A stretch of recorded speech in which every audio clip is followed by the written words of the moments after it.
Assalamualaikum warahmatullahi wabarakatuh.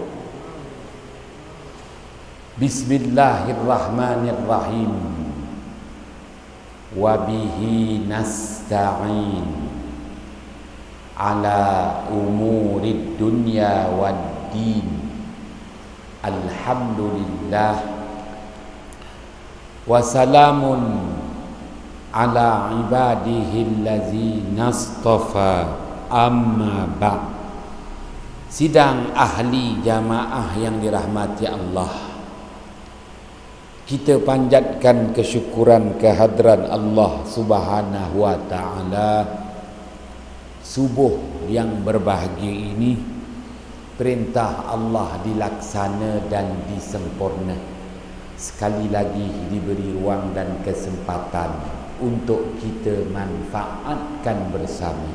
Moga-moga dapatan perolehan kuliah subuh ini nanti jadilah dua hendaknya sebagai pedoman hidup di dunia. Mana-mana yang boleh diamalkan, moga-moga jadilah dua hendaknya sebagai bekalan untuk kehidupan yang kekal abadi, kehidupan di akhirat sana. Ayat 133 surah Al-A'raf, ayat 133 surah Al-A'raf. Allah Subhanahu wa ta'ala berfirman ba'da a'udzu billahi minasyaitonir rajim. Fa arsalna 'alaihimut tufana wal jarada wal qumman wad dhafadi'a wad dama ayatin mufassalat ila akhiril ayah. Sadaqallahul azim. Artinya, maka kami hantarkan ke atas mereka itu bangsa Kibti, dinasti Fir'aun, angkara-angkara yang membunuh ramai umat manusia. Dan kami juga menghantarkan ke atas mereka itu bangsa Kibti, dinasti Fir'aun, serangga berkepak bersayap, iaitu belalang, membunuh tanam-tanaman mereka, memusnahkan tanam-tanaman mereka. Mereka mati kebuluran. Kami juga hantarkan ke atas mereka itu bangsa Kibti, dinasti Fir'aun, kutu-kutu untuk membunuh binatang-binatang ternakan mereka. Lalu mereka itu mati kebuluran. Kami juga hantarkan ke atas mereka itu bangsa Kibti, dinasti Fir'aun, katak yang mencemarkan tanah dan air mereka. Mereka mati keracunan tanah dan air. Kami juga menghantarkan ke atas mereka itu bangsa Kibti, dinasti Fir'aun, darah,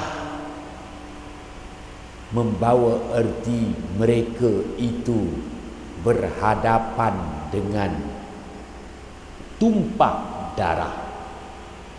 Mengalirlah darah di kediaman negeri mereka. Ramai yang terkorban dari kalangan mereka.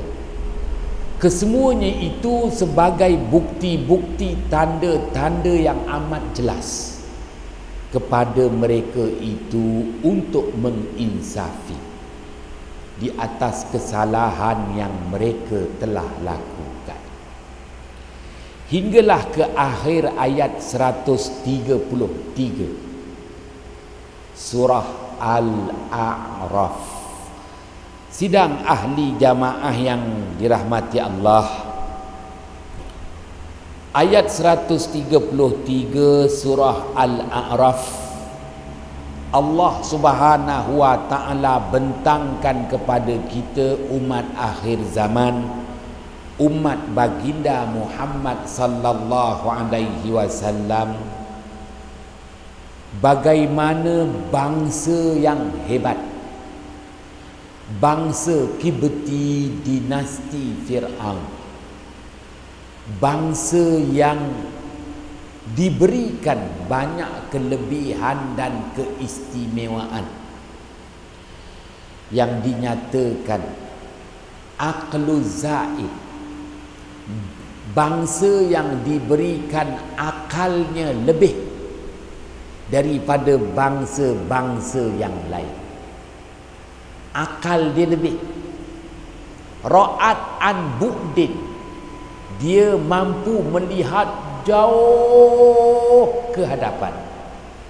Dia tak macam bangsa kita, hanya mampu melihat apa yang ada di depan, berebut-rebut sama sendiri. Kesian, lepas tu tak jadi darurat pula. Tuan-tuan yang dirahmati Allah, bangsa Kibti Allah beri dia aqlu zaid, akalnya lebih. Ra'at an bu'din, dia mampu melihat jauh ke hadapan. Sidang ahli jamaah yang dirahmati Allah, dia mampu membuat pelbagai perancangan.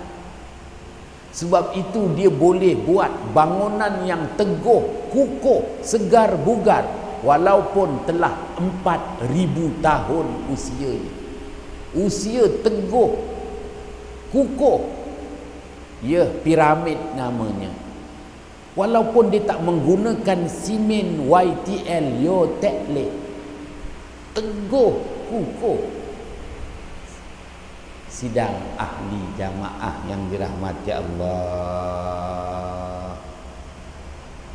hebatnya bangsa Kibti dari sudut perubatan, awet muda, dia boleh awet mayat Fir'aun tu. Bayangkan mumia tu, Ramses dah keberapa entah, dia boleh awet dah 4,000 tahun tak dimakan zaman.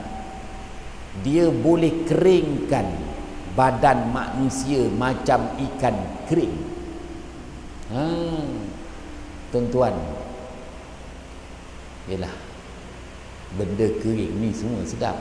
Ikan kering, udang kering, sotong kering. Firaun dikeringkan tubuh mayat. Maka bila dikeringkan tubuh mayat tu, tak basi mayat tu, boleh sampai 4,000 tahun. Dia memiliki teknologi pengeringan ikan kering yang baik. Kita tak payah nak kering-kering dah, awal-awal dah tulis dah baik sebelum berapa, rupanya setahun aja, lepas setahun tak boleh guna. Tuan-tuan yang dirahmati Allah, saya beli lilin Pak Ungku, dia kata expired date 2 tahun, rupanya setahun dah lilin tu tak boleh nyala rupanya. Yalah, beli kat Maidin pula. Astagfirullah, tak baik ngata-ngata.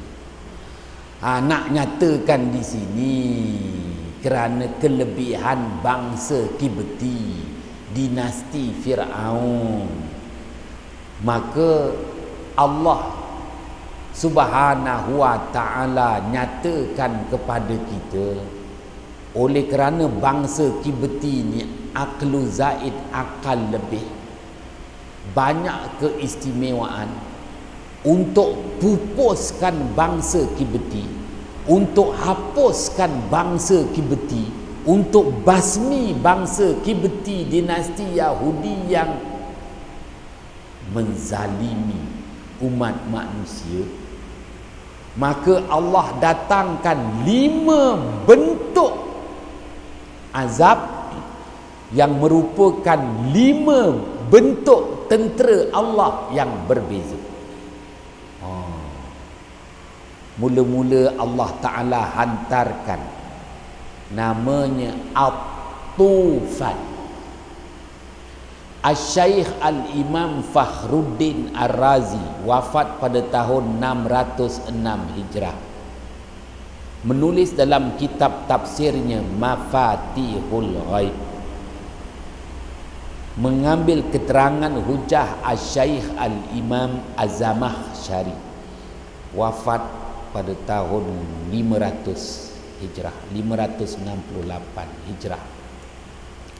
Keterangan-keterangan yang diberikan berhubung tentang At-Tufan. At-Tufan itu maknanya angkara. Angkara yang mengakibatkan begitu ramai nyawa manusia melayang. Angkara, sama ada angkara itu merupakan angin yang menghempas ganas, maka orang Melayu sebut angin taufan. Angin yang menghempas ganas, membunuh manusia, malah memusnahkan harta benda, mata benda, apa benda. Maka disebut angin taufan, ribut taufan. Taufan tu maknanya kemusnahan yang mengakibatkan kematian. Begitu juga banjir yang besar, bah, maka disebut banjir taufan, bah taufan. Maknanya banjir bah yang memusnahkan segala-galanya, meragut begitu ramai nyawa manusia. Begitu juga apabila dalam masa 2 tahun angin panas bertiup, setitik air hujan pun tak diturunkan, kemarau selama 2 tahun berturut-turut, musnah tanaman ternakan, manusia berhadapan dengan krisis makanan, mati kepuluran. Juga disebut angin taufan, angin panas yang menyebabkan kemarau panjang. Ribut taufan, angin taufan, bah banjir taufan, istilah yang orang Melayu guna. Begitu juga disebut dengan istilah ta'un dan wabak. Ta'un dan wabak merupakan penyakit nilai taufan, penyakit yang membunuh amat ramai nyawa manusia, melayang, dan begitu ramai manusia bergelimpangan mati. Maknanya itu juga disebut sebagai istilah taufan. Taufan membawa erti angkara-angkara yang mengakibatkan begitu ramai manusia mati bergelimpangan. Wal-iyazubillah. Keterangan yang diberikan oleh Al-Syaikh Al-Imam Fakhruddin Ar-Razi, sidang ahli jamaah yang dirahmati Allah. Maka pada ayat 133 surah Al-A'raf, Allah Subhanahu wa taala sebut fa'arsalna alaihimut tufan, maka kami hantarkan ke atas mereka itu bangsa Kibti, dinasti Fir'aun, taufan. taufan di sini wabak penyakit yang tak terkawal, pandemik, membunuh ribuan umat manusia. Sidang ahli jamaah yang dirahmati Allah, Al-Syaikh Al-Imam Al-Syaikh Al-Imam Fakhruddin Ar-Razi menyatakan lagi, Allah Ta'ala datangkan azab dengan 5 bentuk azab,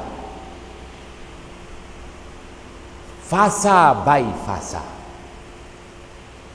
mengikut urutan dan turutan.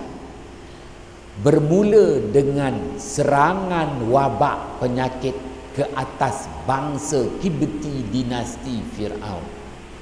Ribuan yang terkorban.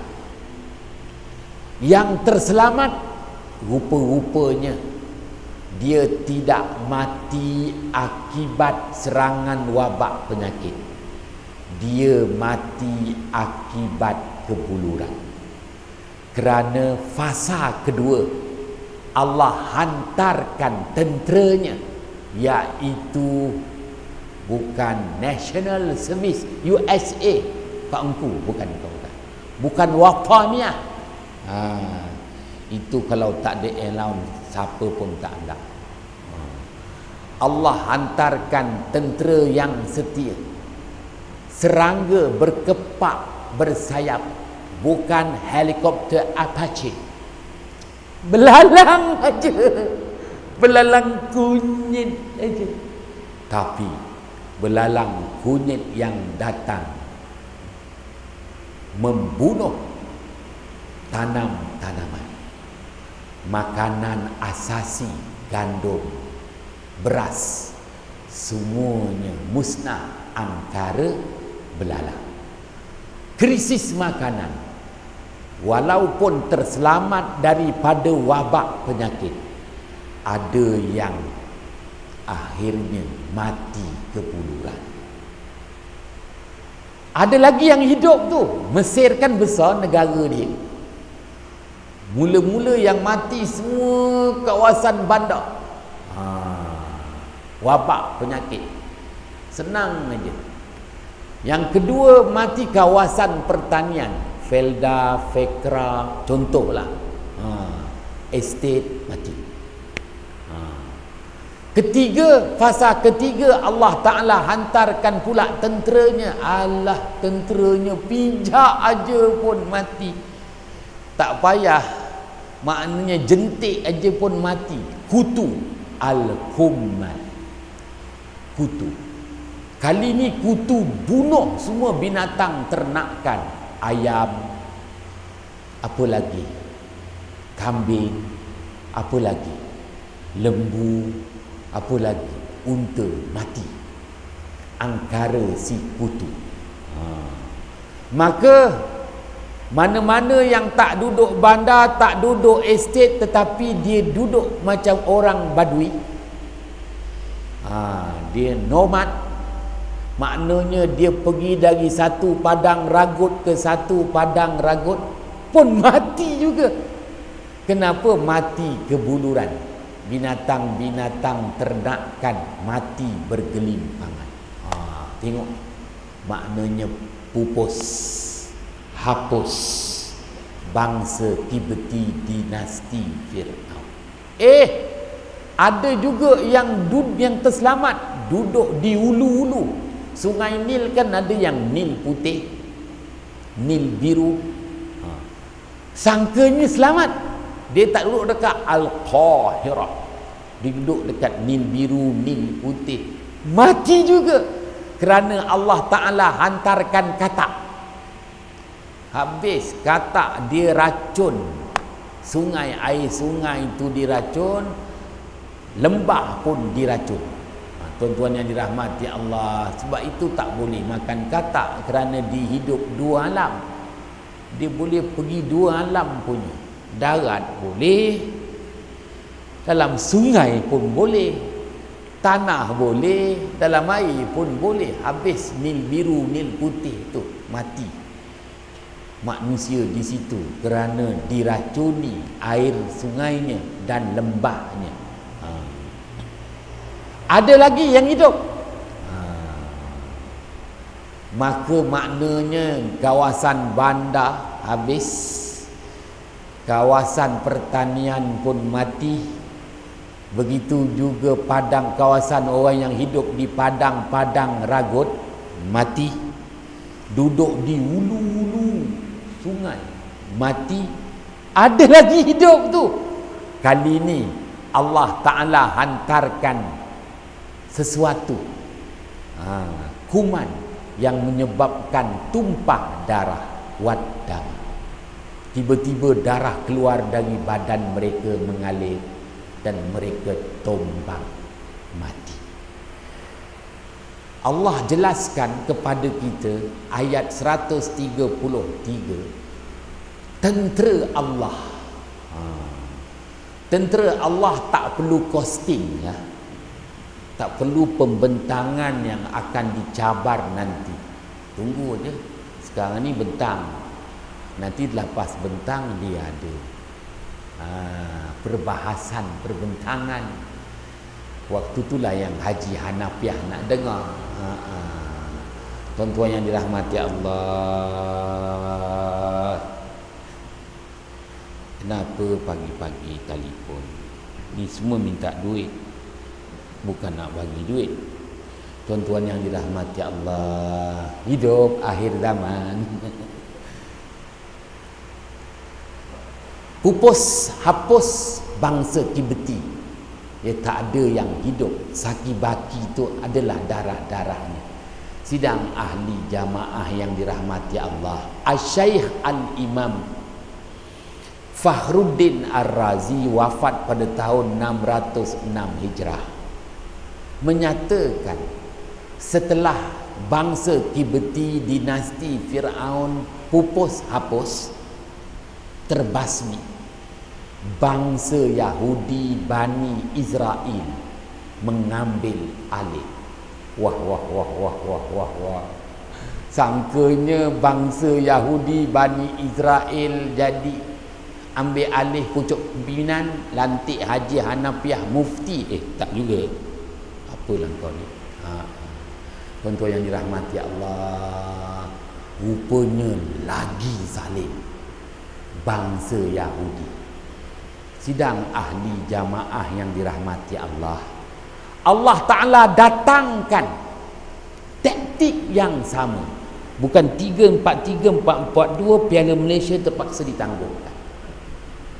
Allah Ta'ala datangkan kaedah yang sama, penghapusan, pempupusan bangsa-bangsa yang zalim.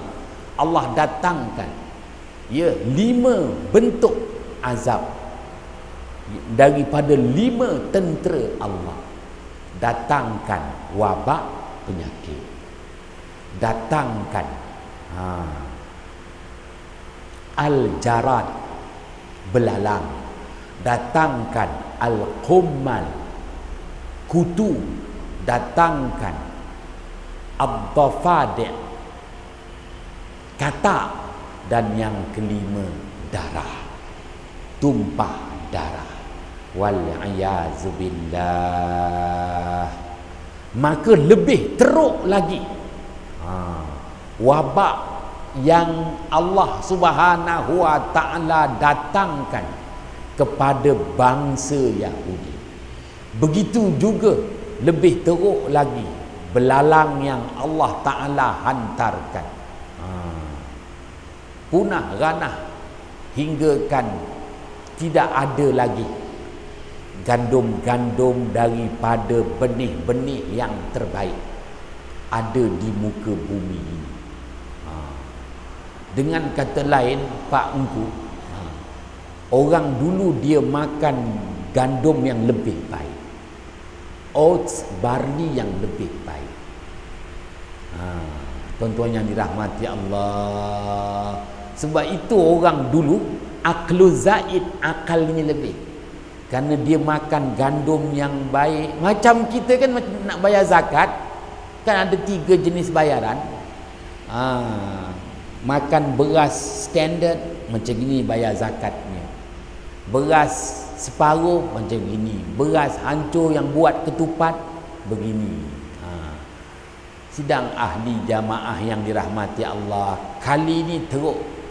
Ya, Yahudi ni bangsa Yahudi ni dia pun banyak bani. Yahudi Bani Israel, Yahudi Bani Nadir, Yahudi Bani Quraiza, Yahudi Bani Mustalik, Yahudi Bani Qainuqa. Ada Yahudi yang dah campur dengan Arab jadi Arab, Yahudi Bani Ghatfan. Habis semua Yahudi tu, tinggal satu je, Yahudi Bani Israel. Yahudi Bani Nadir, Yahudi Bani Quraiza, Yahudi Bani Mustalik, Yahudi Bani Qainuqa, Yahudi Bani Ghatfan, dah tak ada lagi dah. Pupus, hapus. Kenapa? Kena 5 bentuk azab, 5 bentuk tentera Allah yang menyerang. Tuan-tuan yang dirahmati Allah, Rasulullah sallallahu alaihi wasallam bersabda, hadis riwayat Imam Ahmad, Sam Abul Arabi wa Yafis Abur Rum.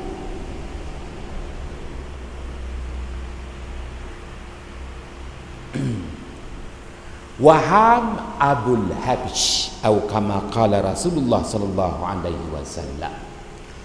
Artinya Rasulullah sallallahu alaihi wasallam bersabda, 3 anak lelaki baginda Nuh alaihi salam yang terselamat daripada banjir besar, dan 3 orang anak lelaki baginda Nuh alaihi salam ini berada di bahtera baginda Nuh alaihi salam.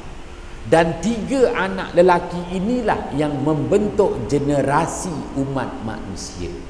Yang pertama Rasulullah sabdakan, namanya Sam. Sam ini adalah bapa kepada bangsa Arab dan bangsa-bangsa yang serumpun dengannya, Kibti, Yahudi.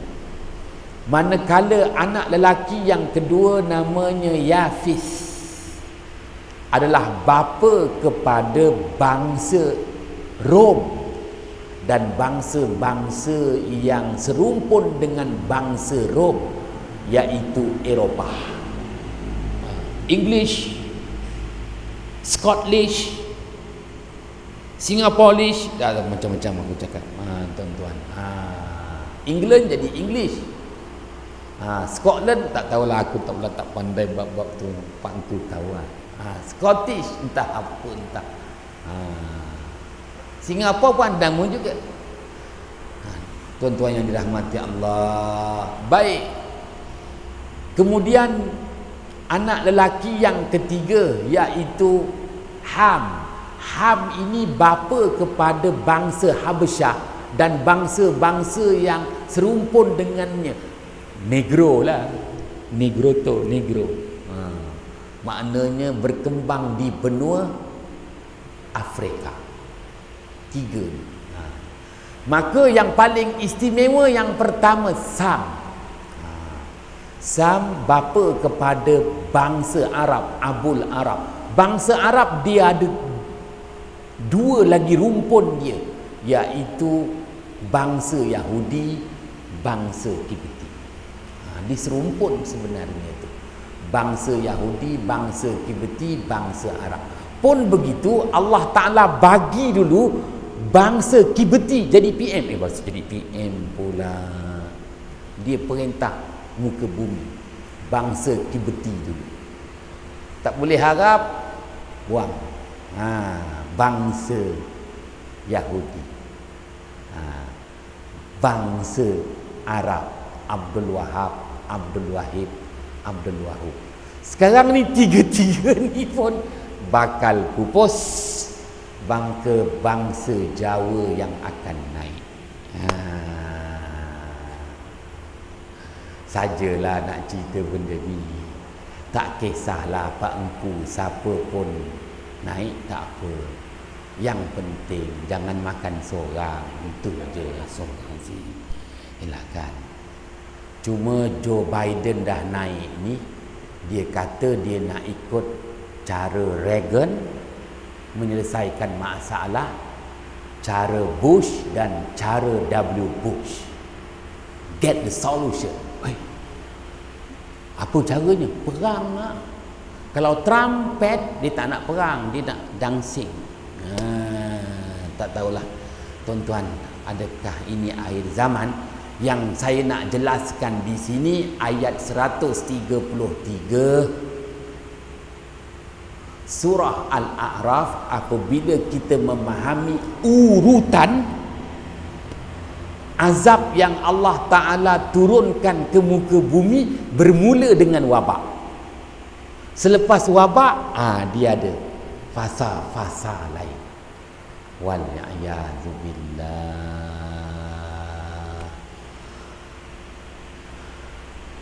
Salah silap, mohon jutaan kemaafan. Bismillahirrahmanirrahim.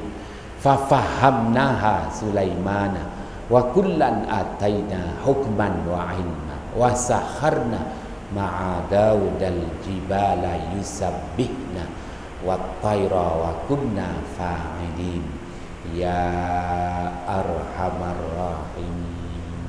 Assalamualaikum warahmatullahi wabarakatuh.